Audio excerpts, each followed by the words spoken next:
حي على الفلاح.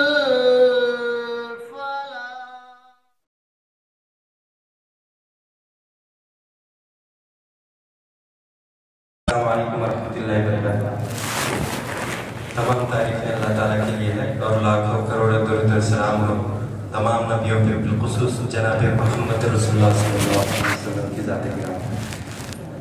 سب سے پہلے میں آپ لوگوں سے ادباً گزارش کرتا ہوں کہ آپ لوگ قریب قریب آ جائیں تاکہ بولنے والوں کو اور سننے والوں کو اچھا لگے۔ سب قریب قریب آ گئے، ادباً گزارش کر رہا ہوں، ادباً گزارش کر رہا ہوں کہ سب قریب قریب آ جائیں۔ اور ایک بات یہ ہے کہ اپنے اپنے موبائل سوئچ آف رکھیں یا سائلنٹ پر رکھیں۔ ابھی میں یہ پروگرام کا آغاز کرنے کے لیے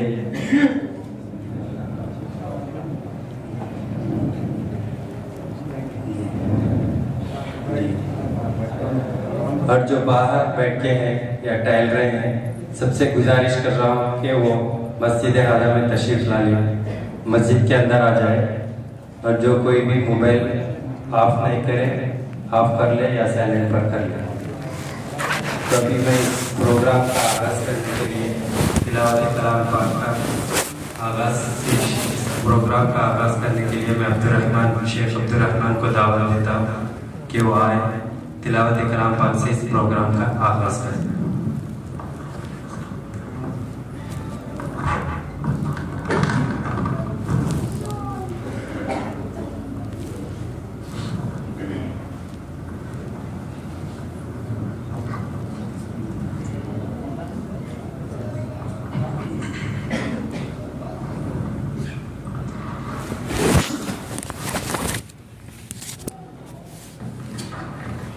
السلام علیکم ورحمۃ اللہ وبرکاتہ۔ اعوذ باللہ من الشیطان الرجیم، بسم اللہ الرحمن الرحیم۔ ان فی خلق السماوات والارض واختلاف الليل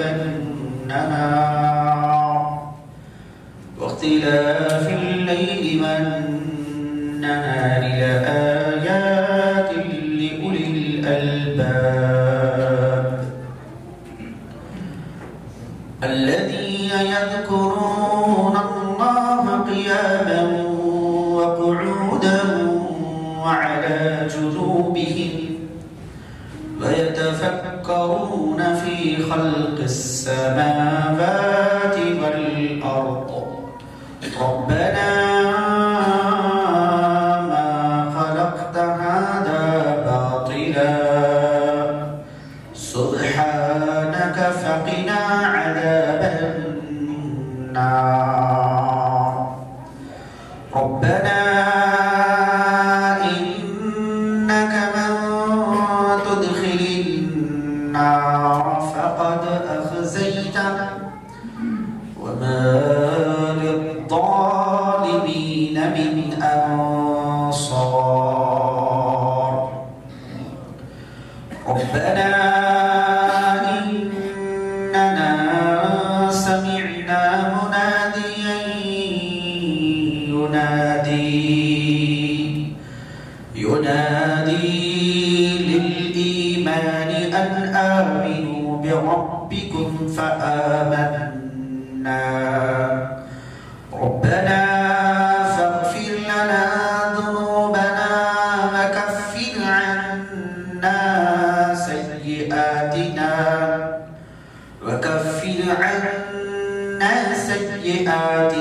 وتوفنا مع الأبرار ربنا وآتنا ما وعدتنا على رسلك ولا تخزنا يوم القيامة إنك لا تخلف الميعاد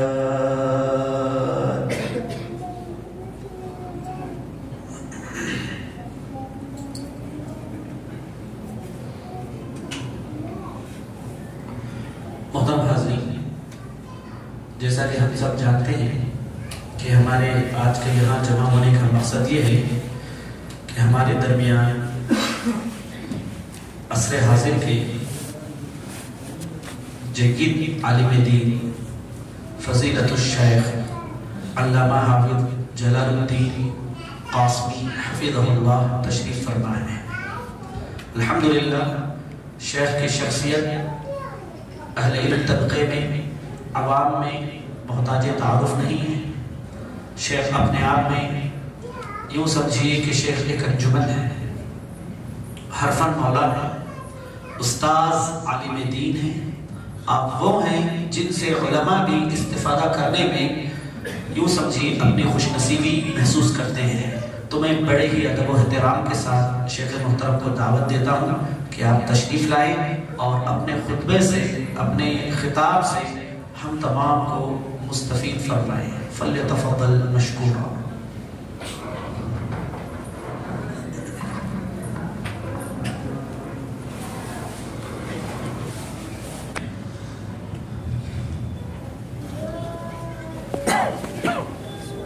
السلام علیکم ورحمۃ اللہ وبرکاتہ۔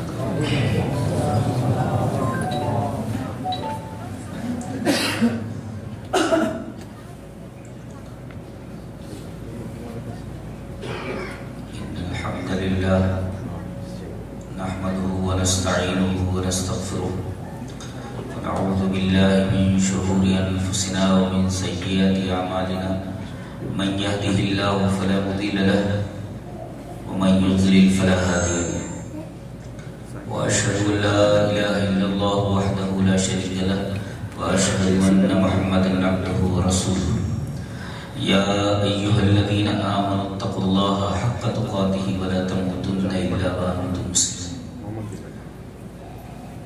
يا ايها الناس اتقوا ربكم الذي خلقكم من نفس واحده وخلق منها زوجها وبث منهما رجالا كثيرا ونساء واتقوا الله الذي تساءلون به والأرحام إن الله كان عليكم رقيبا يا أيها الذين آمنوا اتقوا الله وقولوا قولا سديدا يصلح لكم أعمالكم ويغفر لكم ذنوبكم ومن يطع الله ورسوله فقد فاز فوزا عظيما أما بعد فإن خير الحديث كتاب الله وخير الهدي هدي محمد صلى الله عليه وسلم وشر الأمور محدثاتها وكل محدثة بدعة وكل بدعة ضلالة والضلالة في النار أعوذ بالله من الشيطان الرجيم بسم الله الرحمن الرحيم الله الذي خلقكم من ضعف ثم جعل من بعد ضعف قوة ثم جعل من بعد قوة ضعفا وشيبا يخلق ما يشاء وهو العليم القدير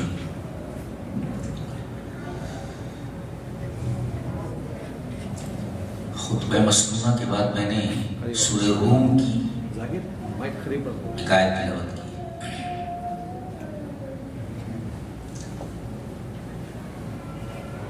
اس آیت میں بتایا گیا ہے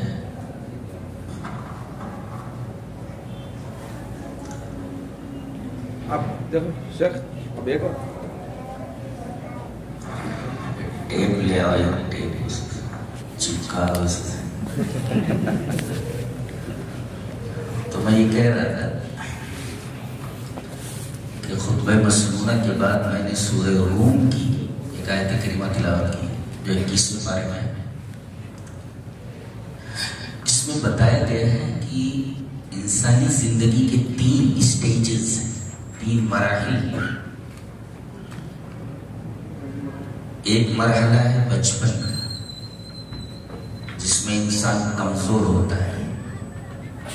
اللہ نے فرمایا کہ تم کو میں نے ضعف میں پیدا کیا ہے۔ ضعف مینس ویکنس۔ تو بچہ جب پیدا ہوتا ہے تو ویک ہوتا ہے، کمزور ہوتا ہے، اسی کو عربی میں ضعف کہتے ہیں۔ ضعف، وہ بوڑھے کو بھی ضعیف بولتے ہیں اس لیے کہ وہ کمزور ہوتا ہے، ویک ہوتا ہے۔ تو اللہ الذی خلقکم من ضعف، ضعف سے مراد بچے کی پیدائش کے بعد کی حالت ہے۔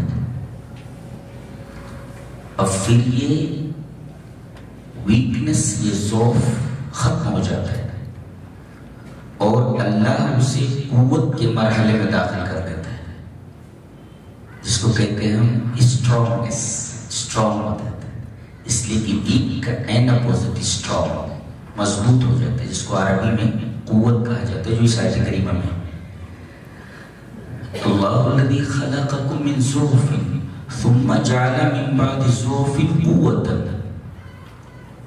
ویک سے اسٹرانگ ہو جاتا ہے، اور پھر ثم جعل من بعد قوۃ ضعفا وشیبا، پھر یہ زندگی کا مرحلہ الٹ جاتا ہے، جو پہلے تھا وہی ہو جاتا ہے، پہلے کمزور تھا آخر میں بھی کمزور ہو جاتا ہے، گویا کہ بڑھاپا اور بچپن دونوں کمزوری کے مرحلے، ویکنس کے مرحلے، یہ جو بیچ میں مرحلہ ہے یہ مرحلہ قوت کا مرحلہ ہے، جسے جوانی کا مرحلہ کہتے ہیں۔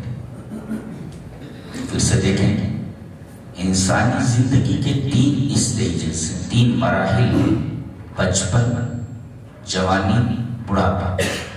بچپن کمزوری کا مرحلہ ہے، بڑھاپا بھی کمزوری کا مرحلہ ہے، ان 2 کمزوریوں کے درمیان ایک اسٹرانگ مرحلہ ہے جس کو جوانی کہتے ہیں۔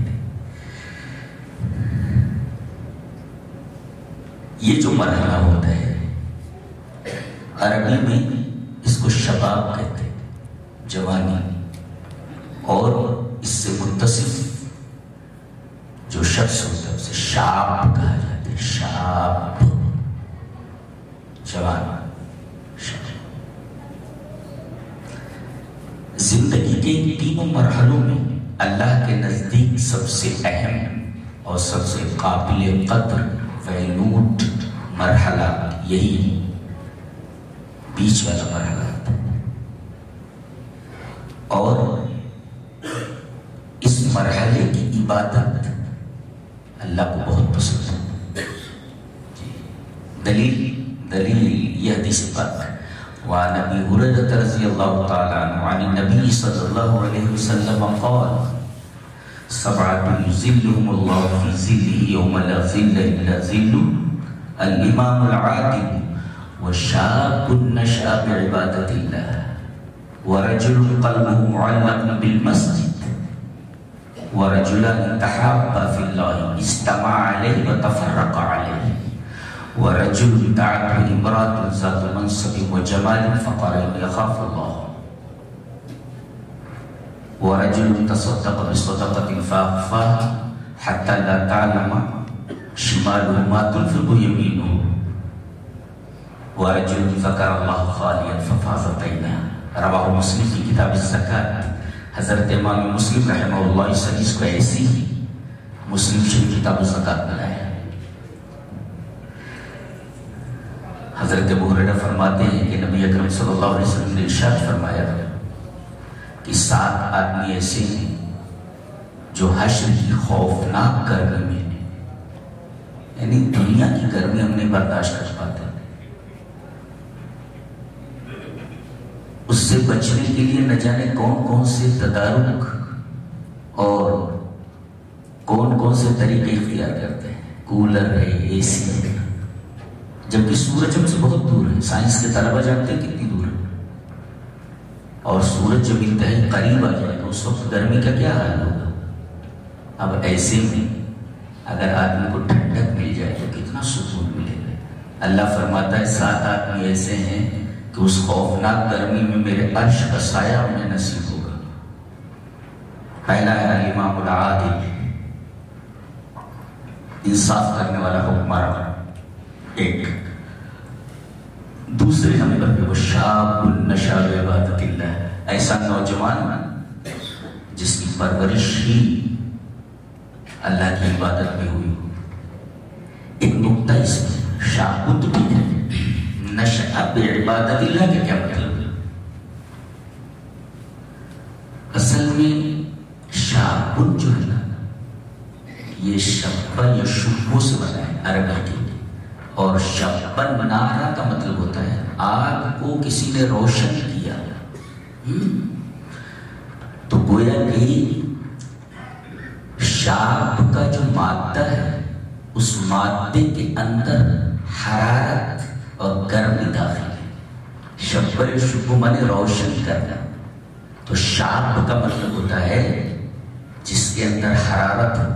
تو نوجوانی کا جو یہ مرحلہ ہوتا ہے اس میں جذبوں میں حرارت ہوتی ہے، اس لیے کہ آدمی طاقتور ہوتا ہے، اسٹرانگ ہوتا ہے، اس کے جذبوں میں حرارت ہوتی ہے. اب اس حرارت کو اگر صحیح رخ دے دیا جائے تب وہ دین کے لیے، قوم کے لیے، دیش کے لیے، ملت کے لیے، سب کے لیے مفید ہوگا. اور اگر ان جذبوں کو غلط روپ مل جائے پھر وہ قوم کے لیے، ملک کے لیے، ملت کے لیے، اپنے دیش کے لیے، سب کے لیے ہانیکارک اور انتہائی خطرناک بن جاتا ہے. تو اگر بچپن میں اس کی پرورش ہوئی ہے دین کی طرف تو جب جوان ہوگا تو اس کے جذبوں کا رخ اچھائی کی طرف ہوگا. یہ نشاب عبادت اللہ کا وَشَابٌ نَشَأَ بِعِبَادَةِ اللَّهِ. دوسرا ہے وہ نوجوان جو اللہ کی عبادت میں مشغول ہو، اللہ کی عبادت کرتا ہو. تیسرے ہے وہ آدمی جس کا دل مسجد میں لٹکا ہوا ہو، اللہ سے محبت کا یہ عالم ہو کہ اس کے گھر میں اس کا دل لگا ہوا ہو. سب سے بری چیزیں بازار ہیں، بری جگہ بازار ہیں، اور سب سے اچھی جگہ مسجد ہے. لیکن ہمیں پسند کیا ہے؟ مسجدیں نہیں پسند، آپ کو بازار پسند ہے، بری جگہ. خیر الاماکن تو مسجد ہے اور شر الاماکن اسواق کے بازار. ہمیں ان سے دلچسپی وہاں رہتے ہیں. تو جس کا دل مسجد میں لٹکا ہوا ہو، یہ تیسرا ہے، یہ اللہ کے عرش کے سائے میں ہوگا.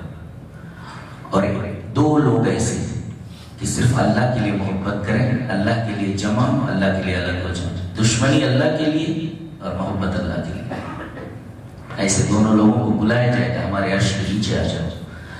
اور ایک وہ شخص جسے کسی مالدار اور پوسٹ والی عورت نے گناہ کے لیے بلایا، وہ صاف انکار کر دیا، نہیں اخاف اللہ، میں اللہ سے ڈرتا ہوں، نہیں کر سکتا.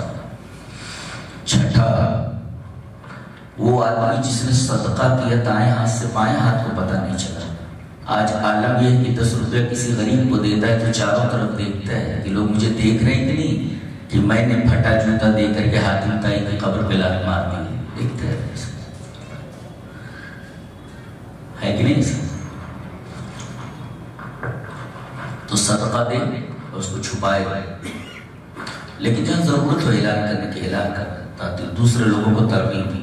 میں 50 لاکھ دیتا ہوں تاکہ دوسرا آدمی کھڑے ہو کر کے کہ میں 1 لاکھ دیتا ہوں. سرًا و علانیۃً خرچ کرنے کی ترغیب ہے.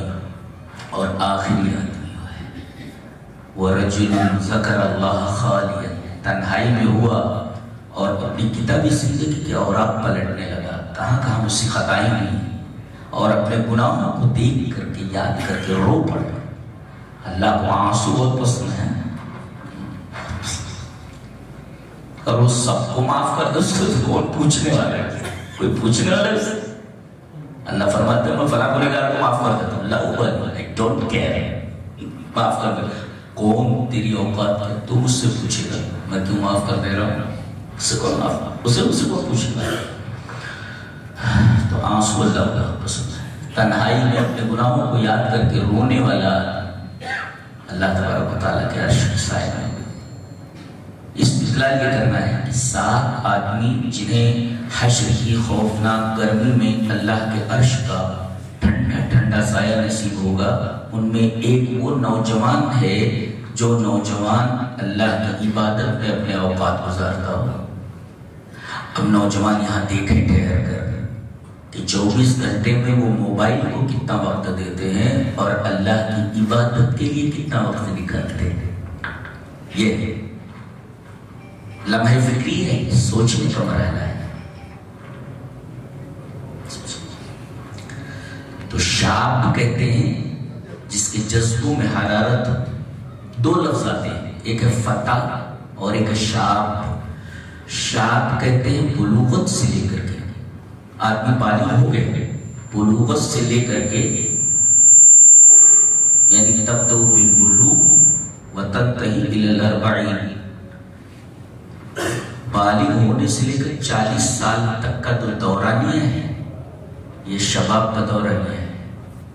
بالغ ہو گیا 40 سال تک نوجوان رہتا ہے، شاب رہتا ہے۔ اور فتح کسے کہتے ہیں؟ 19 سال سے لے کر من 19 الى الاربعین، 19 سال سے لے کر کے 40 سال تک۔ ایسا بعض لوگوں نے فرق بیان کیا، تو یہ 2 لفظ قرآن میں آتے ہیں، یہ 2 لفظ آتے ہیں نوجوانوں کے لیے، فتح شاب۔ چلیے ایک حدیث اور دیکھتے ہیں، بہت غور سے سنیں میں متوجہ ہوئے۔ حدثنا، یہ دوسری حدیث ہے، اس کو ہم سند کے ساتھ لے لیتے ہیں۔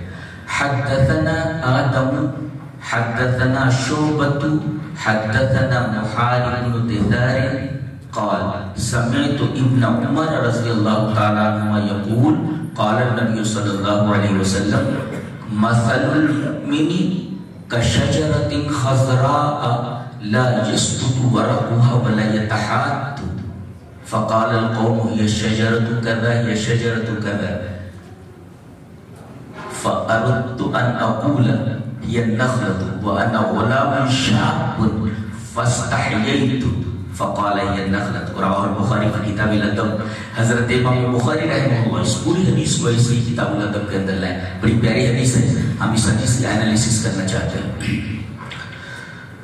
سند تو آگئی، حدیث بیان کرتے ہیں حضرت آدم، وہ آدم علیہ السلام نے راوی کا نام، اور پھر اس کے بعد ان سے شعبہ، پھر محارب بن دثار، وہ کہتے ہیں کہ میں نے ابن عمر رضی اللہ تعالیٰ عنہ جو حضرت عمر کے بیٹے ہیں، مشہور صحابی، مشہور متبع رسول، ان سے میں نے یہ فرماتے سنا، سانس روک کر کے سنو بہت غور سے، کہ رسول اللہ صلی اللہ علیہ وسلم نے فرمایا کہ مومن کی مثال ہرے درخت کی طرح ہے، ایک ہرا درخت، خضرا، green tree, like a green tree, ہرا درخت، یاد رہے، لا يسقط ورقها ولا يتحات، اس کا پتہ جھڑتا نہیں، گرتا نہیں۔ 2 اور تیسرے ولا يتحات، بتاؤ کون سا درخت ہے؟ تو لوگوں نے کہا یہ شجرۃ کذا ہے، شجرۃ کذا، فلاں درخت ہے، فلاں درخت ہے، وہ جنگل کی طرف چلے گئے، ذهبوا الى البوادی، جنگل کی طرف چلے گئے، یہ درخت ہے، وہ درخت ہے، وہ درخت ہے۔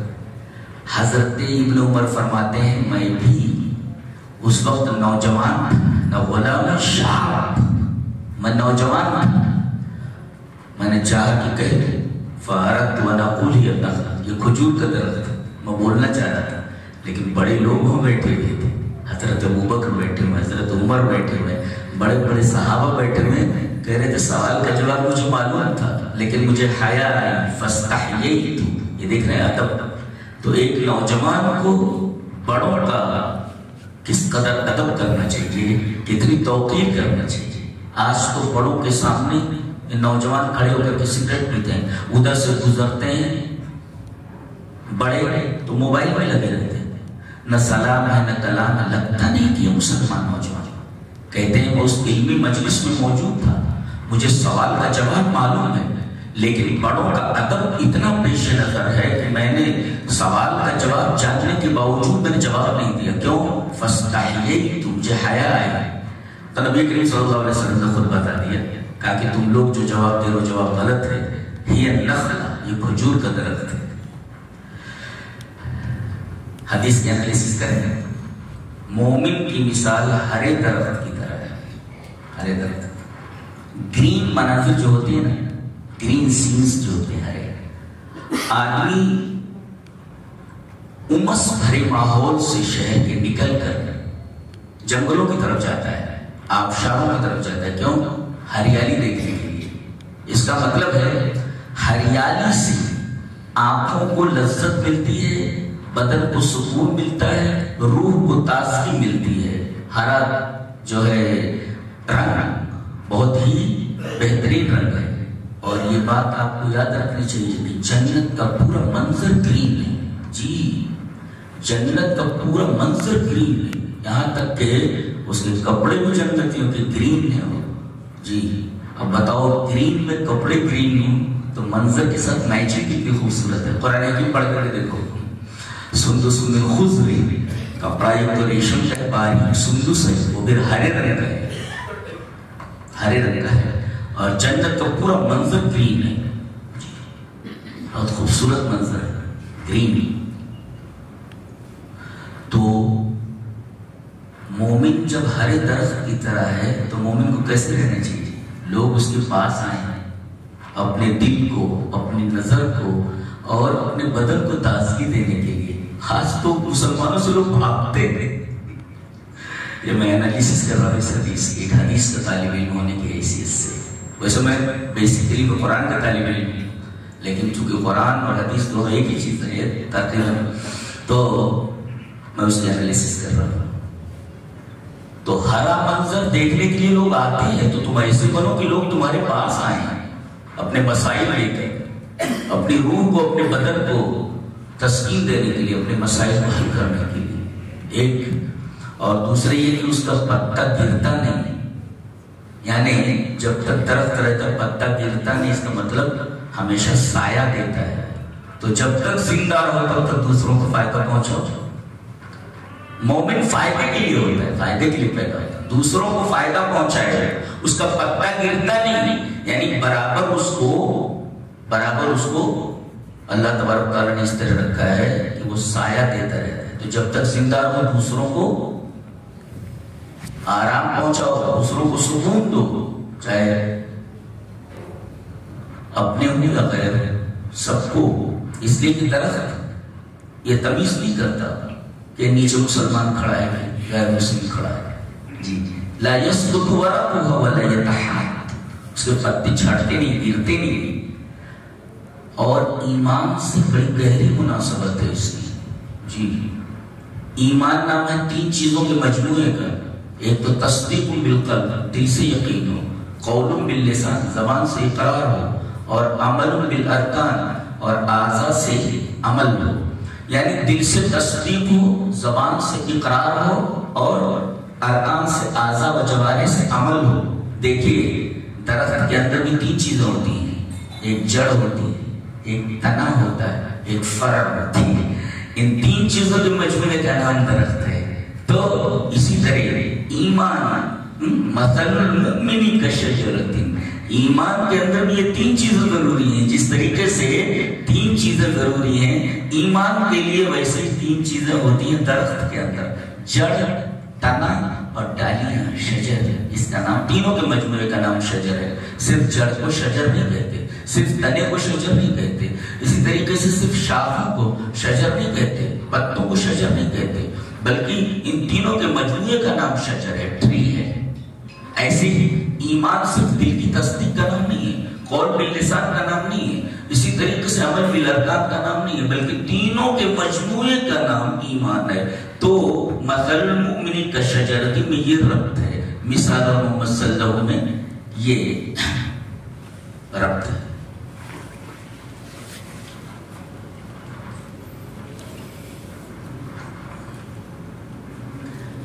یہاں استدلال یہ کرنا تھا کہ وہاں بیٹھے ہوئے ہیں، کہہ کہ میں نوجوان تھا، شاب تھا، اس وجہ سے میں نے ادباً کچھ نہیں کہا. اس سے نقطہ یہ ملا کہ چھوٹوں کو، نوجوانوں کو بڑوں کا ادب کرنا چاہیے.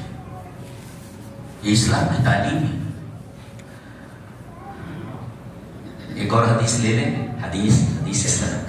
وعن عبداللہ بن عباس رضی اللہ تعالی عنہما قال قال رسول اللہ صلی اللہ علیہ وسلم لرجل وهو يعزه اغتنم 5 قبل 5 شبابك قبل هرمك وصحتك قبل سقمك وغناءك قبل فقرك وفراغك قبل شغلك وحياتك قبل موتك.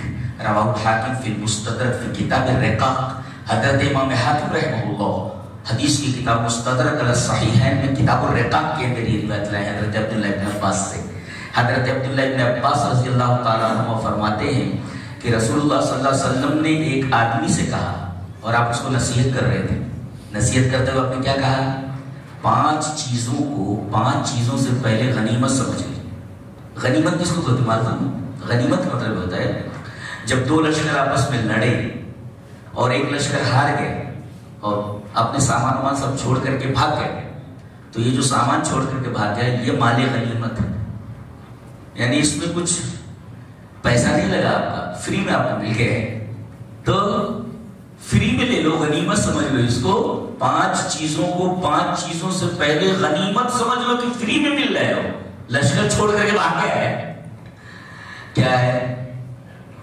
پہلی چیز ہے شبابک قبل حرمک، بڑھاپے سے پہلے یہ جو جوانی کا دور آنیا ہے اس کو غنیمت سمجھ لو.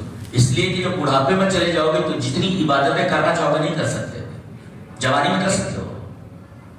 تو شباب کو، جوانی کو بڑھاپے سے پہلے غنیمت سمجھ لو. اور دوسرے وہ صحت کا قبل سقمک، اللہ نے صحت دی، اللہ کی بہت بڑی نعمت ہے. اس سے پہلے کسی بیماری میں مبتلا ہو جاؤ، جب تک حالت صحت میں فائدہ اٹھا لو، حالت صحت کو کام میں لے لو. وہ صحت کا قبل سقمک. اچھا اس کے بعد تیسرا وہ غنا کا قبل فقرک. مال کا کیا ہے؟ پیسوں کا کیا؟ تاتی ہوتا تھا، آتا جاتا ہے، اس کا کیا ہے؟ تو آتا جاتا ہے پیسہ. ابھی آپ کے پاس پیسہ ہے اور اللہ کی راہ میں دے دو، دین کے کام میں لگا دو، اس سے پہلے کہ تمہارے ہاتھ سے پیسہ نکل جائے. وغیرہ کا قبل فقر، اس لیے کہ پیسوں کا کیا ہے؟ تاتی ہوتا تھا، یاتی وہی آتا جاتا ہے. تو مال ہے آپ کے پاس، تو مال کا یہ جو وقت ملا ہے اس کو غنیمت سمجھ لو اور اللہ کی راہ میں خرچ کر ڈالو، اس سے پہلے کہ تم فقیر ہو جاؤ، محتاج ہو جاؤ. اور اس کے بعد فرمایا گیا وہ فراغ کا قبل شغلک. اللہ تعالیٰ نے آپ کو فارغ اوقات دیے، زیادہ آپ بزی نہیں ہیں آپ. تو یہ جو فراغ ہے، خالی وقت ملا ہے، خالی وقت کو دین میں لگا دو، کام میں لے لو اس کو، اس سے پہلے کہ آپ کسی کام میں مشغول کر دیے جائیں، اٹھ بیٹھ نہ پائے، ایسی بیماری میں مبتلا ہو جائیں. جی تو اس فراغ کو، حالت فراغ کو کام میں لے لو. اور آخر میں فرمایا گیا وہ حیات کا قبل موتک. مرنا تو ہے، ہر ایک کو مرنا ہے، کسی کو بچنا تھوڑی ہے. تو اپنی زندگی کو، جتنے بھی لمحات ملے زندگی کے، ان کو کام میں لو، اس سے پہلے کہ موت کا فرشتہ آ جائے اور تمہاری جان نکال لے. ابھی دکھ نہیں رہا ہے نا، کتنے لوگ چلے گئے، دکھتا ہے آتا ہے، ابھی دکھائی نہیں دے رہا ہے. پورے ساتھیوں کے ساتھ آتا ہے، پورے ساتھیوں کے ساتھ. پجامے میں پجامہ گیلا ہو جائے گا آدمی کا، دیکھ لے ان کو، پجامہ گیلا ہو جائے گا. ایسی مخلوق ہے جسے آدمی زندگی میں نہیں دیکھتا. جب حلقوم میں جان آ جاتی ہے اور آنکھوں پر پردے پڑ جاتے ہیں، پھر وہ وہی دکھائی دیتے ہیں. لوگ آتے ہیں، جی وہ دکھائی دیتے. تو وہ حیات کا قبل موتک، اپنی زندگی کو اپنی موت سے پہلے کام میں لے لو. تو 5 چیزوں کو 5 چیزوں پہلے غنیمت جان لو. یہاں بھی دیکھیے وہ شباب کا لفظ ہے، پہلا ہی ہے شباب کا قبل حرم، سب سے پہلے اسی کو لایا گیا ہے.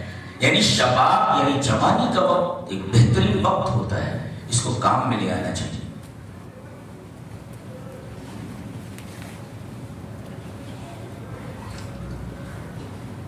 تو میں نے بتایا کہ جوانوں کے لیے 2 لفظ استعمال کیے جاتے ہیں، ایک شاب جیسا کہ ان حدیثوں کے اندر وہ لفظ موجود ہے، اور ایک آتا ہے فتح. آپ دیکھیں یہ نوجوان جو ہوتے ہیں کسی معاشرے کی اور کسی قوم کے عروج و زوال میں ان کا بہترین کردار ہوتا ہے، اہم رول ہوتا ہے. جس قوم کے نوجوان بہترین ہوتے ہیں وہ قوم عروج پر جاتی ہے، اور جس قوم کے نوجوان خراب ہو جائے قوم زوال پذیر ہو جاتی ہے. نوجوان ہی تباہ ہو جائے تو قوم کے آبرو ہوتے ہوں، قوم کی ناموس، قوم کی قوت ہوتے ہوں. تو جس قوم اور جس معاشرے کے نوجوان باکردار ہوتے ہیں وہ قوم ترقی کرتی ہے، اور جس قوم کے نوجوان بے کردار ہوتے ہیں وہ قوم زوال کی طرف جاتی ہے. تو ہمارا کام کیا ہے؟ مسجد کا کام کیا ہے؟ مسجد کے منتظمین کا کام کیا ہے؟ امیر کا کام کیا ہے؟ دعوت دے، نوجوانوں کو آراستہ کرے دین کے قوانین سے اور دین سے قریب کرے ان کو. یہ ہماری ذمہ داری. کل قیامت کے دن پوچھے جائے گا کہ تم کو ذمہ داری نہیں کہ تم نے نوجوانوں کو کتنا قریب کیا دین سے. جی صرف عہدہ لے لینا کافی نہیں، بلکہ ہمیں کام کرنا ہے، اور یہ نوجوانوں کو بنانا ہے، انہیں دین کے زیور سے آراستہ کرنا ہے. اس لیے کہ نوجوان یہ کسی قوم کے بننے اور بگڑنے اور اس کی ترقی اور تنزلی کا مدار ہوتے ہیں.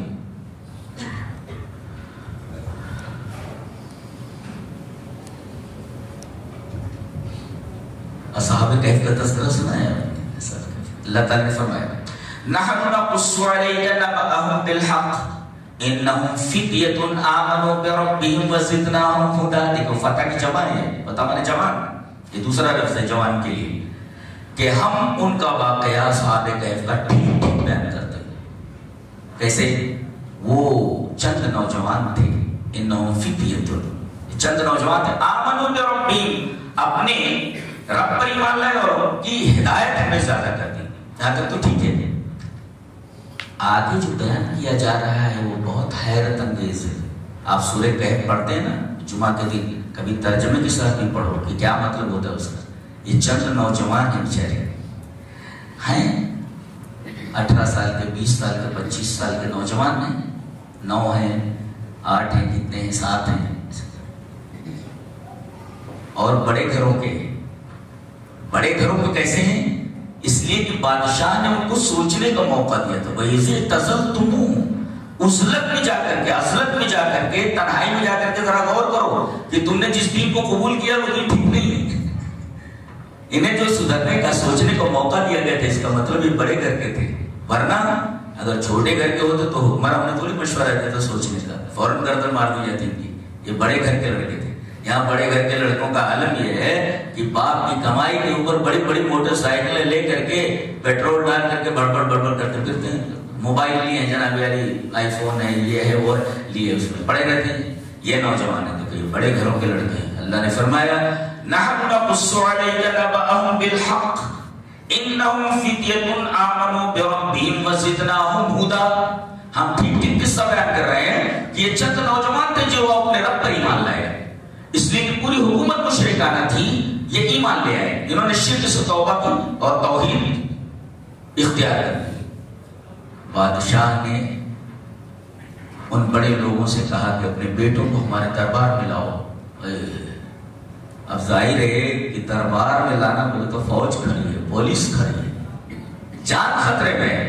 سارے نوجوان آ گئے دربار میں اور کھڑے ہو گئے. کھڑے ہو گئے ہیں بولے تو کہاں ہے؟ وَرَبَطْنَا عَلَىٰ قُلُوبِهِمْ إِذْ قَامُوا, کھڑے ہیں وہ دربار. قیام نے کھڑا ہونا, قیام ہوتا نا پہلے, کام کھڑے ہو گئے. ہم نے ان کا دل مضبوط کر دیا. اس کا مطلب یہ ہے کہ تم کام لے کر کے آگے بڑھو نا, ہماری مدد تمہارے ساتھ ہے, گھبراتے کیوں ہو؟ وَرَبَطْنَا عَلَىٰ قُلُوبِهِمْ, آئے تو لیکن ہم نے ان کے دلوں کو مضبوط کر دیا. اس لیے کہ بادشاہ تو فوج کے سامنے کھڑے ہونا, موت کے سامنے کھڑے ہونا, سامنے موت منڈلا رہے ہیں, وہاں کھڑے. اذ قاموا, جب وہ کھڑے ہوئے کہا کہ یہ ہمارے دین کو چھوڑ کر کے, باپ دادا کے مذہب کو چھوڑ کر کے کون سا دین اختیار کیا؟ فقالوا ربنا رب السماوات, اللہ, ہم نے آسمان اور زمین کے رب کو اپنا رب مانا ہے. لن ندعو من دونہ الہا, اس کے علاوہ ہم کسی کو معبود نہیں مانتے. کتنی بڑی جرأت ہے بادشاہ کے سامنے, فوج کے سامنے, مڈراتی موت کے سامنے توحید کا اقرار کرنا. یہ شعب بھی کر سکتے ہیں, یہ فتیت نہیں کر سکتے, فتح ہی کر سکتے ہیں جن کے جذبوں میں حرارت ہوتی ہے. قرآن بہت ہائیسٹ لیول کی بک ہے, میں بار بار ہی بولتا ہوں, سطحی طور پر مت بولو. وہ کہتا ہے یہ سطحی کتاب میں اس کو کافر کہتا ہوں, کافر ہے.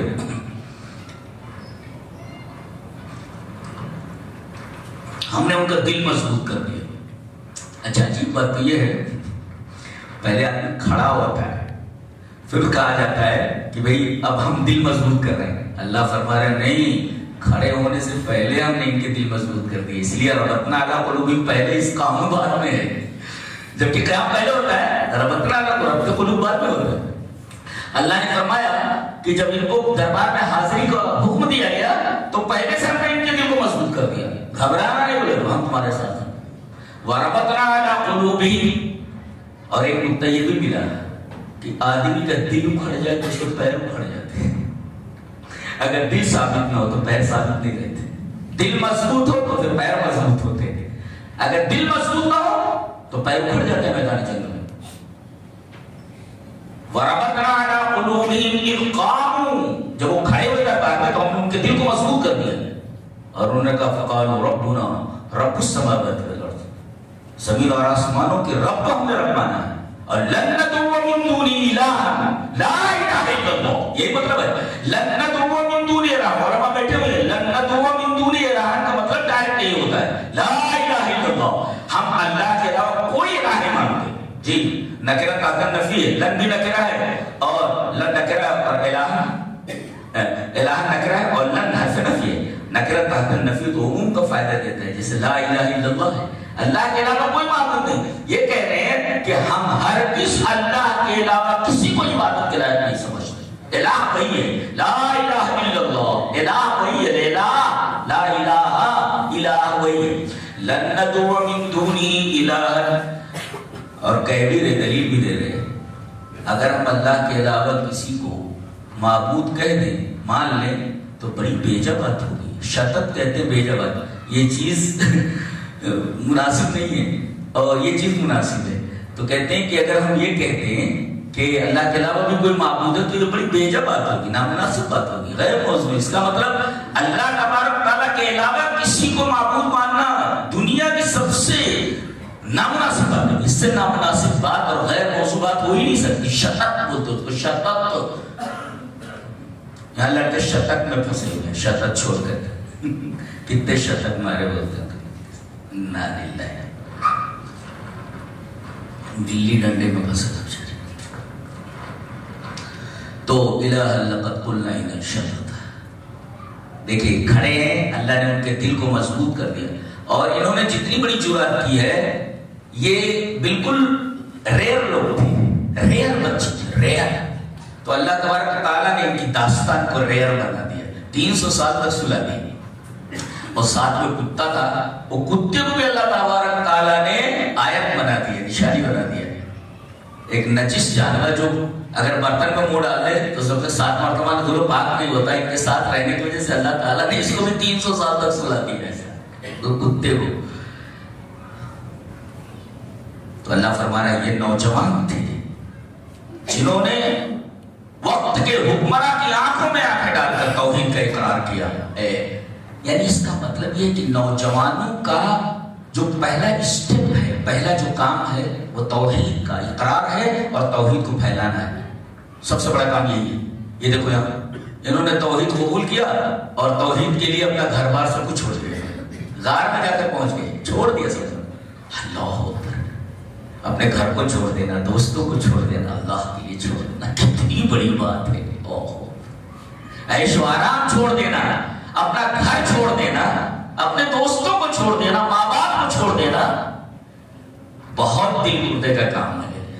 ایک نوجوان ہی کر سکتا ہے. اور توحید کے اوپر مر مٹے گے اور توحید اتنا اعلیٰ بنا لیا انہوں نے کہ اللہ تبارک و تعالیٰ نے ان کو اعلیٰ نوجوانوں کی فہرست میں داخل کر دیا.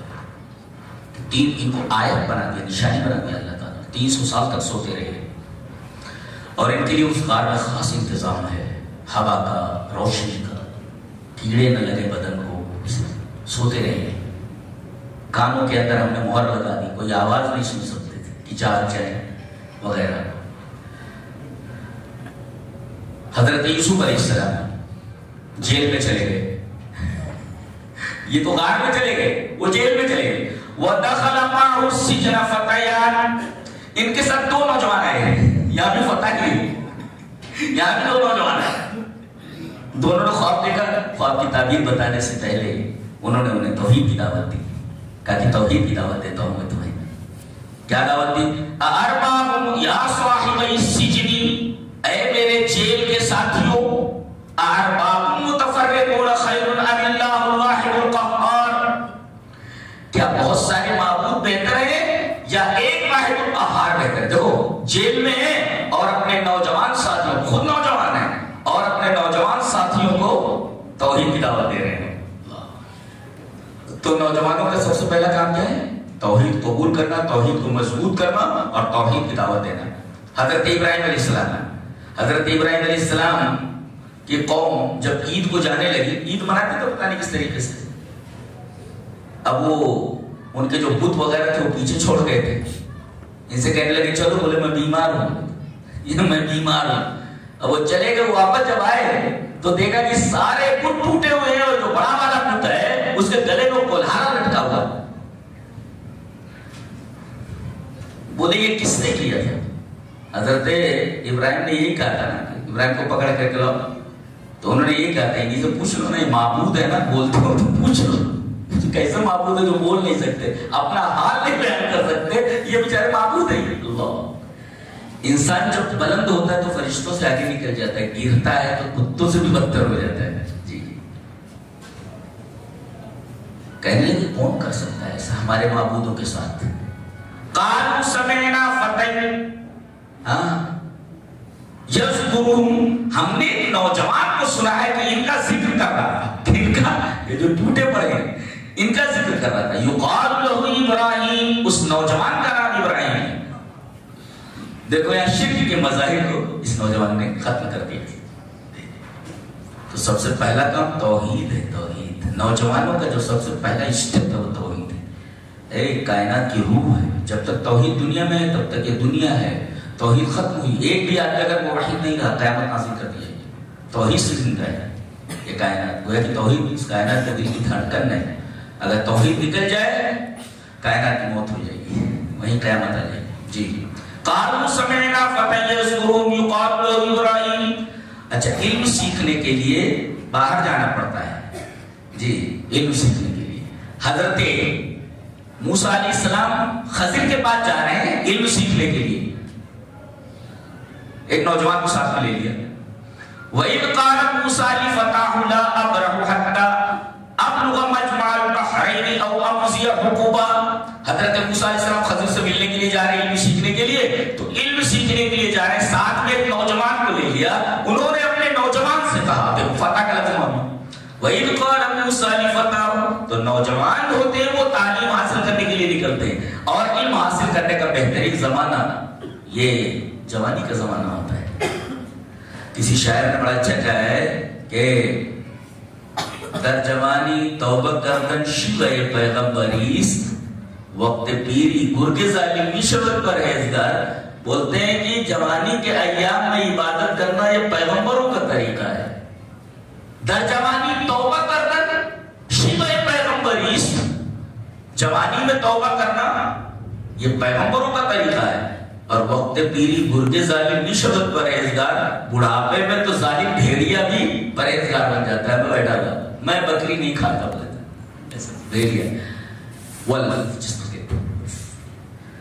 تو یہ ہے اصل چیز، جوانی ہے، اصل ایام جوانی کے ایام ہے، اس کو فائدے میں لے لینا چاہیے، اس سے فائدہ اٹھا لینا چاہیے۔ آپ نے دیکھا حضرت موسیٰ کے ساتھ جوان ہے، خود موسیٰ علیہ السلام جوان، حضرت ابراہیم علیہ السلام بت توڑ رہے جوان، اصحاب کہف نکل جا رہے گھر سے سب کچھ چھوڑ کر توحید کے لیے، جوان میں سب۔ گویا کہ قوم کے عروج و زوال کے اندر نوجوانوں کا بڑا اہم کردار ہوتا ہے، ان سے قوم بنتی ہے، انہی سے قوم ترقی کرتی ہے اور بگڑ جاتی ہے، یہ قوم کی آبرو ہوتی ہے۔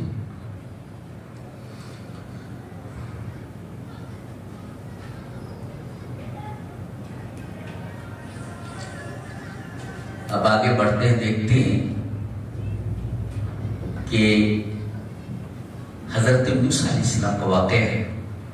دیکھو جا رہے ہیں وَدَخَلَ الْمَدِينَةَ عَلَى حِينِ غَفْلَةٍ مِّنْ أَهْلِهَا فَوَجَدَ فِيهَا رَجُلَيْنِ يَخْتَتِلَانِ هَذَا مِنْ شِيعَتِهِ وَهَذَا مِنْ عَدُوِّهِ فَاسْتَغَاثَهُ الَّذِي مِنْ شِيعَتِهِ عَلَى الَّذِي مِنْ عَدُوِّهِ فَوَكَّزَهُ مُوسَىٰ فَقَضَىٰ عَلَيْهِ إنه من عمل الشیطان انه عدو مضل مبین۔ حضرت موسیٰ علیہ السلام نکلے، تقریباً لوگ بے خبر تھے، حین غفلہ، یعنی میرا خیال ہے دوپہر کا وقت ہوگا، تمام لوگ بے خبر تو سو رہے ہوتے۔ وَدَخَلَ الْمَدِينَةَ عَلَى حِينِ غَفْلَةٍ مِّنْ أَهْلِهَا، جا رہے تھے، دیکھا کہ ایک اسرائیلی اور ایک قبطی، ایک فرعون کے خاندان کا، ایک ان کے خاندان کا، وہ دونوں لڑ رہے ہیں۔ فَوَجَدَ فِيهَا رَجُلَيْنِ يَقْتَتِلَانِ، دونوں لڑ رہے ہیں۔ اب موسیٰ علیہ السلام کو دیکھا تو اسرائیلی پکارا، یہ نہیں کہ خاندان کے ہیں، نہیں کہ قوم کے، ارے دیکھو یہ مجھے مار رہا ہے۔ فَاسْتَغَاثَهُ الَّذِي مِنْ شِيعَتِهِ عَلَى الَّذِي مِنْ عَدُوِّهِ، حضرت موسیٰ علیہ السلام آئے، ارے کل چھوڑ، وہ بھاری پڑ رہا تھا اسرائیلی کے اوپر، وہ قبطی جو تھا، اس لیے کہ حکومت اس کی ہے، بھاری تو پڑے گی، تو بھاری پڑ رہا تھا۔ حضرت موسیٰ علیہ السلام چھوڑانے لگے اس کو، نہیں چھوڑ رہا تھا، فوقدہ موسیٰ فقط، ایک فائٹ مارا مر گیا، ایک ہی فائٹ میں ختم۔ جی جی، تو ذرا بیڑی ویڑی مت پیو، سگریٹ وگریٹ مت پیو، کراٹے جوائن کر لو، یا اسی طریقے سے جو ہے کچھ ڈنڈ بیٹھے کرو، طاقت بناؤ۔ ایک ہی فائٹ میں آتے مر گئے ہو، فوقت ہو رہی لیکن تو مر گئے، فوقت ہو موسیٰ فقط آنے، ایک فائٹ مار وقت مارے فائٹ، ایک فائٹ مار گئے ہو۔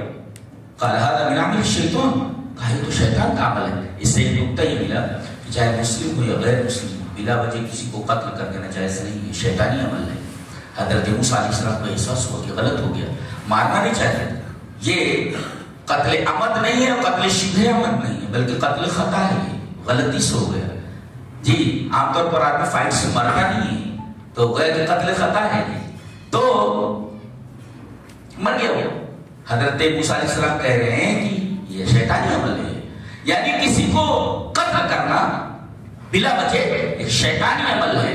حضرت موسیٰ علیہ السلام اس کا اعتراف کرنا، چاہے مسلم ہو یا غیر مسلم، بلا وجہ آپ نہ کسی کو قتل نہیں کر سکتے۔ کہتے ہیں اسلام کے کوئی ٹیرر کا مذہب ہے، ٹیررزم کا مذہب ہے، اللہ حیرت کی بات ہے۔ یہ وہی لوگ کہتے ہیں جنہوں نے اسلام کا مطالعہ نہیں کیا ہوا، قرآن نہیں پڑھا ہوا۔ انہ من عمل الشیطان انہ عدو، قال هذا من عمل الشیطان انہ عدو مضل مبین، یہ سب شیطان نے کرا ہے، یہ گمراہ ہے، یہ گمراہ کرتا ہے اور کھلا گمراہ کن نہیں، گمراہ کن نہیں، گمراہ کرتا ہے، مضل ہے۔ اس کے بعد توبہ کرتے ہیں، قال رب انی ظلمت نفسی فاغفر لی فغفر۔ ایک نکتہ بیان کرنا چاہتا ہوں، ایک ہے گناہ کا ہو جانا، ٹھیک ہے، لیکن گناہ ہو جانے کے بعد توبہ کرنے میں دیری کرنا یہ دوسرا گناہ ہے۔ جی ایک ہے گناہ کا ہو جانا، ایک ہے گناہ ہو جانے کے بعد توبہ میں دیری کرنا، یہ اور خطرناک بات ہے۔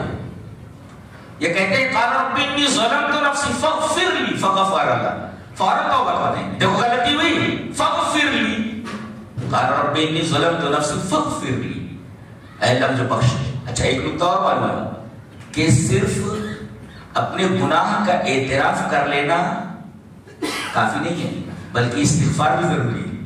اپنے گناہ کا اعتراف، اپنی خطا کا اعتراف انہوں نے یہ کیا، قال رب انی ظلمت نفسی، یہ خطا کا اعتراف ہے، فاغفر لی، یہ استغفار کر رہے ہیں۔ گویا کہ صرف خطا کا اعتراف کافی نہیں ہے، بلکہ استغفار بھی کرے، اللہ سے اپنے گناہوں کی معافی مانگے، فغفر، اللہ تعالیٰ نے بخش دیا، اس لیے کہ وہ غفور رحیم ہے۔ اچھا آگے جو آیت کریمہ ہے وہ اور حیرت انگیز ہے، قال رب بما انعمت علی فلن اکون ظہیرا للمجرمین، فرما رہے اے میرے رب تو نے میرے اوپر جو انعام کیا ہے، اس انعام کی وجہ سے فلن اکون ظہیرا للمجرمین، میں کسی غلط آدمی کا ساتھ نہیں دینے والا۔ اللہ اکبر، گویا کہ جو نوجوان ہوتے ہیں وہ اپنی صلاحیتوں کو غلط کام میں ظاہر نہیں کرتے، یہ نوجوان ہوتے ہیں اپنی صلاحیتوں کو غلط چیز میں، کسی جرم میں ملوث ہو کر کے ظاہر نہیں کرتے اپنی صلاحیتوں۔ فلن اکون ظہیر، ظہیر مانے سپورٹر،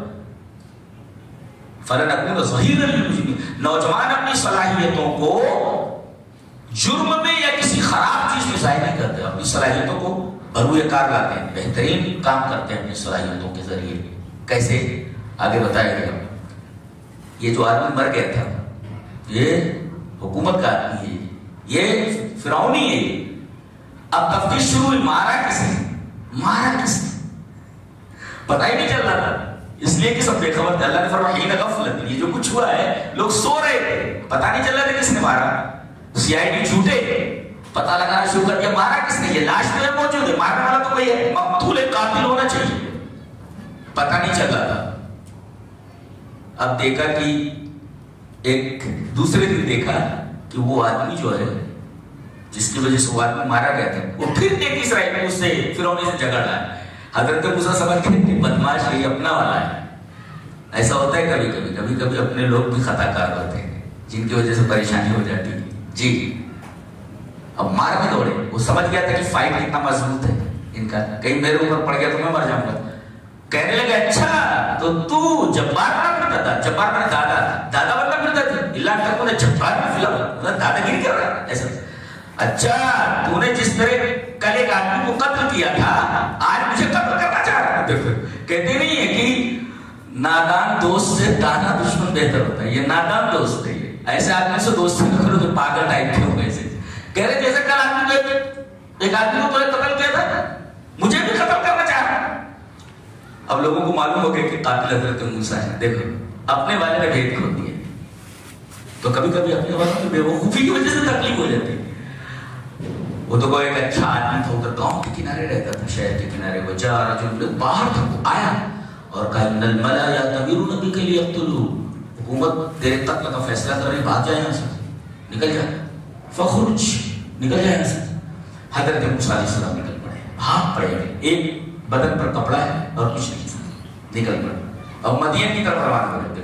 ولما توجہ تلقاء مدین قال عسى ربي ان يهديني سواء السبيل.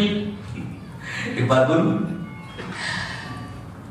ایک کتاب ہے بہت غور سے سنو. میں جو بولتا ہوں وہ آپ ایک تقریر کو سنیں اور کئی ہزار صفحات آپ پڑھ لیں تو گھوم پھر کر کے وہیں آئیں گے آپ جو بیان کیا جا چکا ہے اتنا ہی ملے گا. ایک کتاب ہے ابراہیم باجی کی کتاب ہے Have you discovered its real beauty. کیا تم نے اس کے حقیقی حسن کو جان لیا پہچان لیا پتہ لگا لیا. کیا نام ہے کتاب کا ابراہیم باجی کی Have you discovered its real beauty.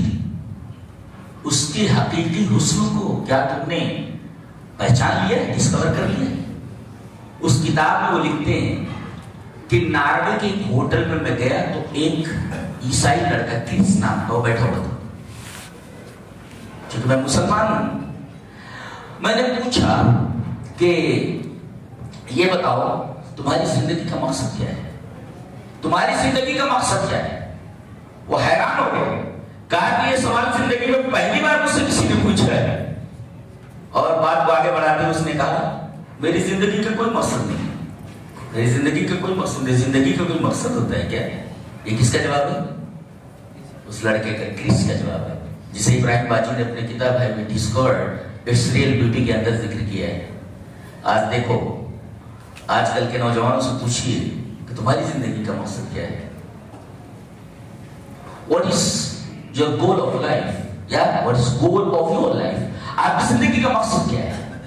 تو یہ بولے گا کسی IAS کی تیاری کرنے والا IPS کی تیاری کرنے والا انجینئرنگ کی تیاری کرنے والا میڈیکل کی تیاری کرنے والا تو آپ کی زندگی کا مقصد کیا ہے. دو چیزیں بولے گا پروفیشن اور پلیسمنٹ.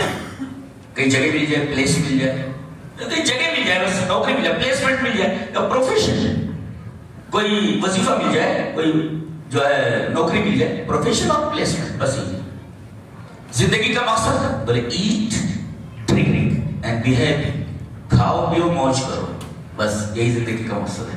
وہی کرس نے جو جواب دیا تھا آج کل کا میرے نوجوانوں کا جواب وہی ہے. اگر پوچھا جائے آپ کی زندگی کا مقصد کیا ہے کہیں گے eat drink and be happy. کھاؤ پیو اور موج کرو اس کے علاوہ زندگی کا کوئی مقصد نہیں ہے. اور کسی محنت کرنے والے لڑکے سے پوچھئے جو علم حاصل کر رہا ہے سے پوچھئے آپ کی زندگی کا مقصد کیا ہے. پروفیشن اور پلیسمنٹ کوئی جگہ مل جائے کوئی نوکری مل جائے یا کوئی عہدہ مل جائے بس یہی ہے ہماری زندگی کا مقصد. کیا زندگی کا یہ مقصد ہے نا. وما خلقت الجن والانس الا ليعبدون. اللہ نے فرمایا زندگی کا مقصد اللہ کی عبادت ہے اور زندگی کا مقصد اللہ تبارک و تعالیٰ کی عبادت ہے. اس کے لیے پیدا کیا گیا ہے آپ کو. کھانا پینا تو سادگی چیز ہے. زندگی کا مقصد انسانی زندگی کی تخلیق کا مقصد ہے اللہ تبارک و تعالیٰ کی عبادت ہے. اب وہ اصلی چیز تو آپ نے چھوڑ دی. Eat drink and be happy یہ ہمارے نوجوانوں کا یہ مطمع نظر ہے. نسب العین ان کا گول ہے زندگی اور لائف ہے. اب یہاں رک کر کے ایک بات اور واضح کر دوں کہ اسلام مستقبل فیوچر اور کیریئر بنانے سے نہیں روکتا. بالکل نہیں روکتا. آپ اپنا کیریئر بنائیں گے آپ اپنا مستقبل آراستہ کیجیے اچھے سے اچھا بنائیے. مگر اکبر الہ آبادی کے شعر کے کو سامنے رکھ کر کے اکبر الہ آبادی نے کہا تھا کہ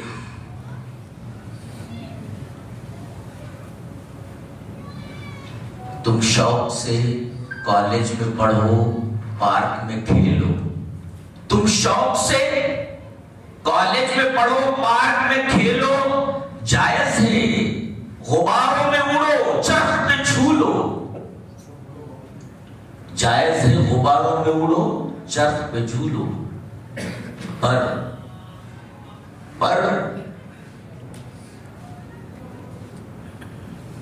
ایک چیز بندے عاجز کی رہے یار،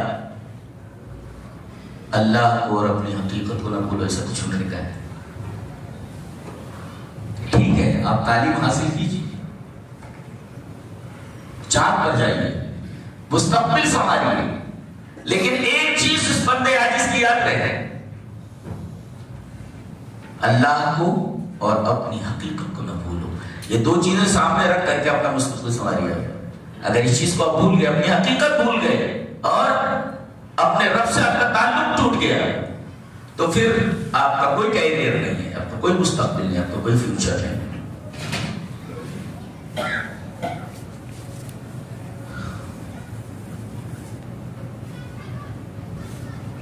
اب حضرت موسیٰ علیہ السلام ایک ہی کپڑے میں کچھ نہیں، بھاگے، اس لیے کہ پیچھے پولیس لگی ہوئی، بھاگے، مدین کی طرف جا رہے ہیں، دعا کر رہے ہیں۔ ایک نقطہ بیان کرنا چاہ رہا ہوں نوجوانوں کے لیے، دعا کر رہے ہیں۔ عسیٰ ربی ان یہدینی سواء السبیل، عسیٰ کا جو لفظ رب کی طرف منسوب ہوتا ہے تو یقین کا معنی ہوتا ہے، اور اگر انسان کی طرف ہو تو امید کا، تو یہاں عسیٰ ربی کو کہہ رہے ہیں یقیناً میرا رب مجھے صحیح روٹ پر لے جائے گا۔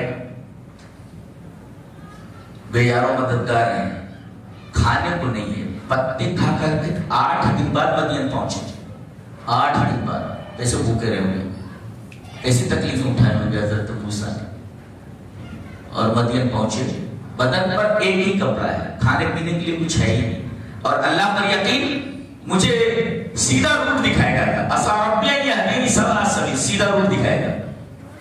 سبب یہاں موجود نہیں ہے، ہمارے نوجوان اسباب کو اصل سمجھتے ہیں، یہ کر لو، وہ کر لو، وہ کر لو تو یہ مل جائے گا، لیکن کبھی کبھی ایسا ہوتا ہے کہ آدمی اسباب کو اختیار کرتا ہے مگر اسباب کام میں نہیں آتے، اللہ بے سبب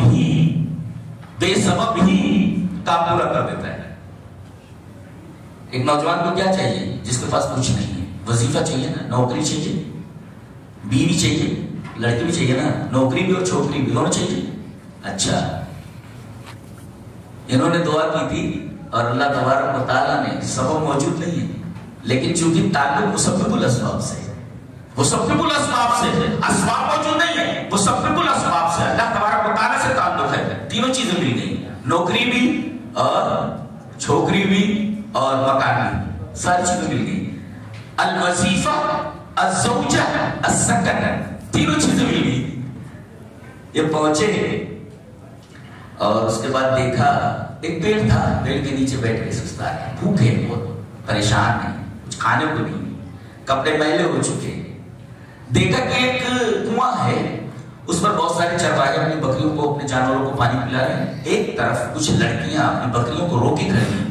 وَلَمَّا تَوَجَّهَ تِلْقَاءَ مَدْيَنَ قَالَ عَسَىٰ رَبِّي أَن يَهْدِيَنِي سَوَاءَ السَّبِيلِ وَلَمَّا وَرَدَ مَاءَ مَدْيَنَ وَجَدَ عَلَيْهِ أُمَّةً مِّنَ النَّاسِ يَسْقُونَ، ایک ہجوم دیکھا جو پانی پلا رہے ہیں، اور 2 لڑکیاں الگ کھڑی، تزودار کھڑی ہوں، آئے وہاں سے اٹھ کر کے، خود پریشان ہیں بیچارے، لیکن دوسروں کا درد دیکھا نہیں جاتا کہ لڑکیاں کمزور ہیں اور لائن میں کھڑی ہوئی ہیں۔ ایک نقطہ یہ معلوم ہوا کہ عورتوں کو لائن میں نہیں لگنا چاہیے بلا وجہ، اور ایک غیرت مند نوجوان اگر عورتوں کو لائن میں کھڑی دیکھے تو اس کو کچھ کرنا چاہیے کہ عورتوں کو لائن میں نہیں کھڑا ہونا چاہیے۔ حضرت موسیٰ علیہ السلام غیرت کے مارے وہاں کھڑے ہوئے، انہوں نے نہیں پوچھا تم مسلم ہو کہ غیر مسلم، لیکن کیا پتا ما خطبکما، بات کیا ہے؟ کہا کہ یہ جو مرد ہیں یہ جب تک اپنی بکریوں کو پانی نہیں پلا لیتے اپنے جانوروں کو، تب تک ہم لوگوں کا موقع نہیں آتا، ہم لوگ کمزور ہیں، بابونا شیخ الکبیر، ہمارے باپ بہت بوڑھے ہیں۔ اس سے ایک نقطہ اور ملا کہ باپ اگر بوڑھا ہو اور روزی کے حاصل کرنے کا کوئی ذریعہ نہ ہو تو لڑکیاں شرعی حدود میں رہ کر کے باہر نکل سکتی ہیں، نوکری کر سکتی ہیں، یہ معلوم ہوا، اس لیے کہ ان کا کرنے والوں کے باپ بوڑھے ہیں، کرنے والے کوئی نہیں حضرت شعیب پہ، لہٰذا لڑکیاں باہر نکل کر کے بکریاں اپنی چلا لے رہی ہیں، گزر بسر ہو جا رہی ہے۔ اور دوسرا نقطہ یہ معلوم ہوا، نوجوانوں کو ہمیشہ دوسروں کی مدد کرنے کے لیے کمر بستہ رہنا چاہیے، کمزور کو مدد کرنی چاہیے۔ کیسے کی؟ کہیں پر کوئی سیلاب آ گیا، کہیں پر کوئی دردمند ہے، اس کے دکھ کو دور کرنے کے، اس کے درد کو دور کرنے کے لیے نوجوان آئے۔ یہ نوجوانوں کا کام ہے۔ فسقا لہما، انہوں نے ان کی بکریوں کو پانی پلا دیا۔ اللہ تعالیٰ نے خوب طاقت دے رکھی تھی، طاقت، فسقا لہما، پلا دیا پانی۔ ثم تولا، اللہ فرما رہے ہیں پیٹ پھیر لیا انہوں نے۔ یہ پیٹ پھیر لینے کا کیا مطلب ہے؟ وہ رکے نہیں، اللہ فرما رہے ہیں بکریوں۔ یہ تو کہتے ہیں کسی لڑکی کی مدد کر دیجیے تو وہ بولے گی تھینک یو ویری مچ، یہ تو مینشن ناٹ، یہ تو میرا فرض تھا، یہ تو میرا فرض، یہ کہنے کی ضرورت نہیں۔ یعنی آپ مدد کر دیں تو مدد کے بعد شکریہ کا انتظار مت کیجیے کہ کوئی ہمارا شکریہ ادا کرے، تھینک یو بولے، آپ فوراً چلے جائیے۔ حضرت موسیٰ علیہ السلام نے ان کی بکریوں کو پانی ملا، ثم تولا الی الظل، وہ پھر سائے میں چلے گئے، وہاں بیٹھ گئے۔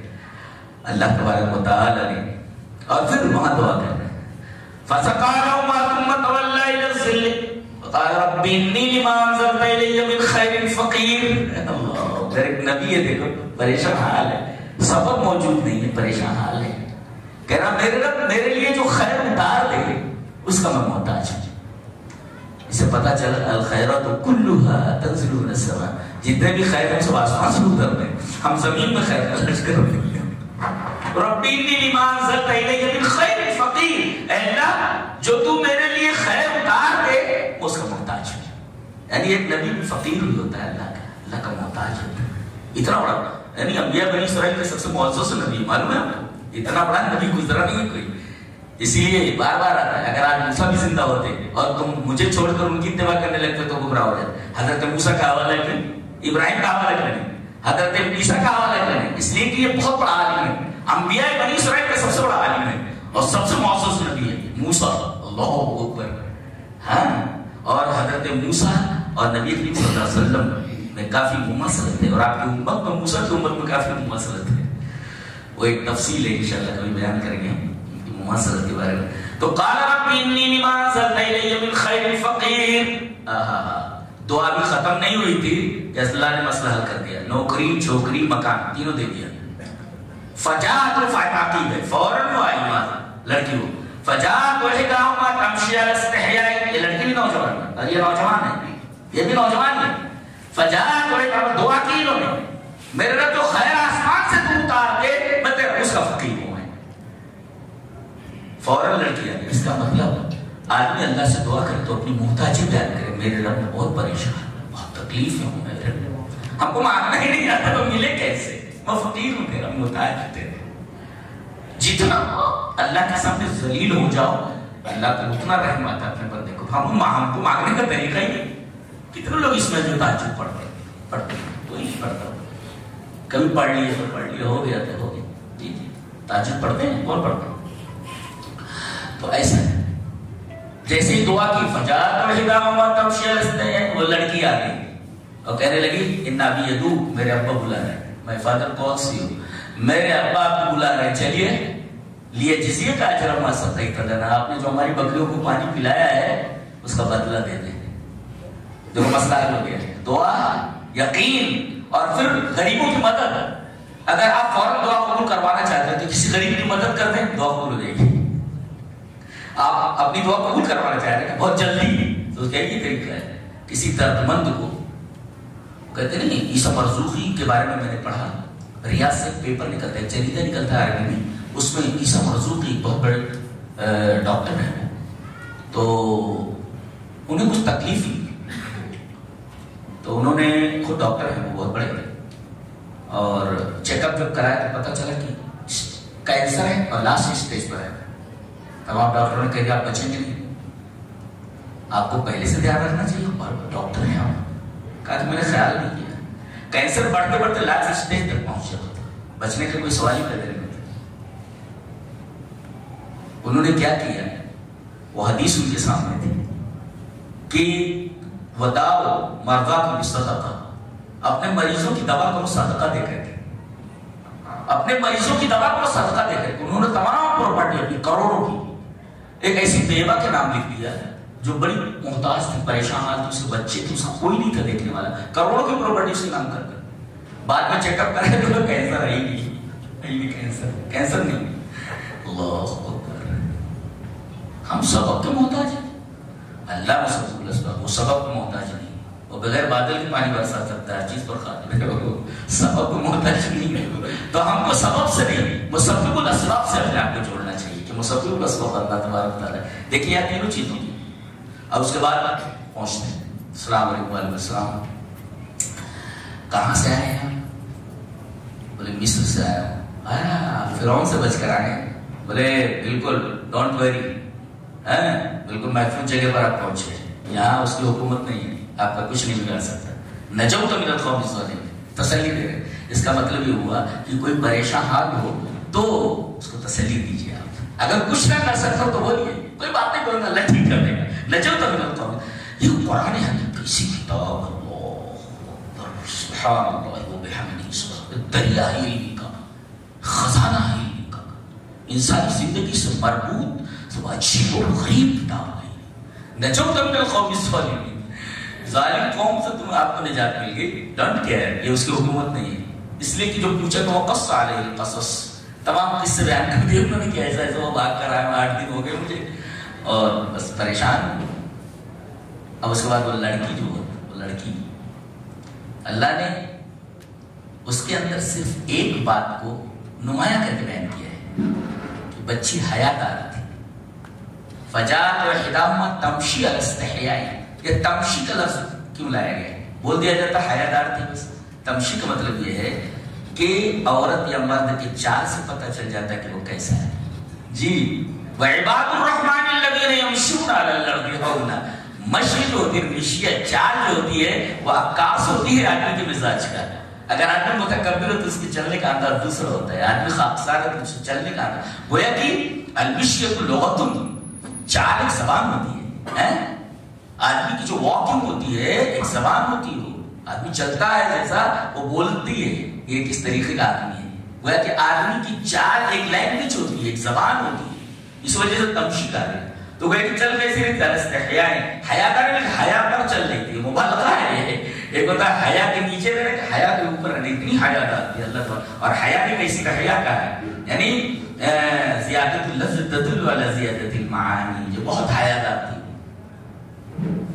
اب یہ لڑکیاں کھڑی تھی بیچاری پانی کو ترس رہی تھی، کوئی کام کرنے والا نہیں ہے، ان کو کیا معلوم، ان کو کیا معلوم، دیکھو سبق کچھ نہیں، ان کو کیا معلوم کہ یہاں قریب بیٹھا ہوا سائے کے نیچے میرا شوہر بیٹھا ہوا ہے، اور قریب میرا شوہر بننے والا ہے، اور رشتہ داری ہونے والی ہے اس سے، اور مجھے ہم لوگوں کو باہر نہیں نکلنا پڑے گا، یہ گھر کا خادم ہو جائے گا، نوکر ہو جائے گا۔ دیکھو لڑکیوں کے خوف خیال میں تھا کہ ایک اچھا لڑکا مل جائے گا ہم کو۔ اب گئے جیسے پہنچے، سب واقعہ بیان کیا تو لڑکی نے خود ہی کہا یا ابت استاجر، ابا ایک نوکر رکھ لو، ان خیر من استاجرت القوی الامین، سب سے بہترین نوکر وہ ہوتا ہے جس کے اندر دو صفتیں ہوں، قوی اور امین۔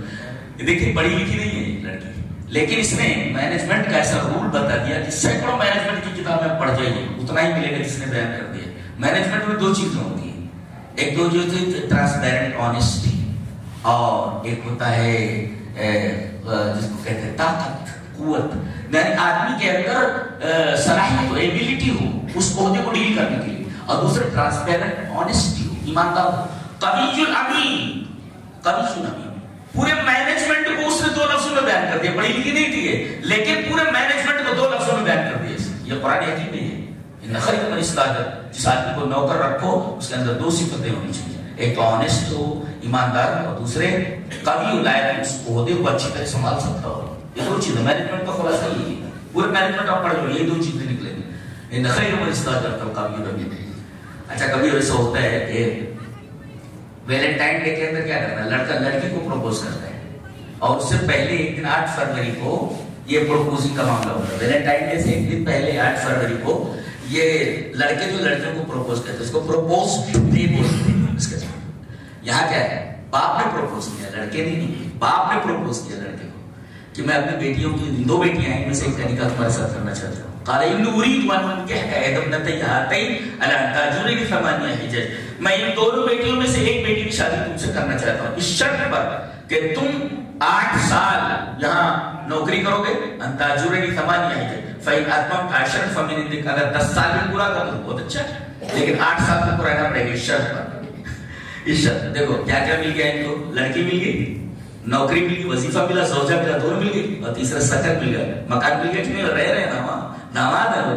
اللہ اکبر۔ تو گویا کہ آپ اسباب سمجھ چلیے بلکہ مسبب الاسباب سے جڑیے، سبب نہیں بھی رہتا، اللہ تبارک و تعالیٰ وہ چیز مہیا کر دیتا ہے، لہذا ہمیں اللہ تبارک و تعالیٰ سے اللہ لگانا چاہیے، اور خاص طور سے یہ سب نوجوانوں کو واقعات ہے، نوجوانوں کو اس سلسلے میں آگے بڑھنا چاہیے۔ اللہ تبارک و تعالیٰ ہمیں نیک عمل اور اچھی سمجھ کی توفیق عطا فرمائے۔ قرآن ایک ذریعہ ہے، کہاں تک بیان کریں گے، رات بھر سے بیان کرتا ہوں آپ سنتے رہیں گے۔ اللہ ہمیں نیک عمل اور اچھی سمجھ کی توفیق عطا فرمائے۔ وآخر دعوانا الحمدللہ رب العالمین۔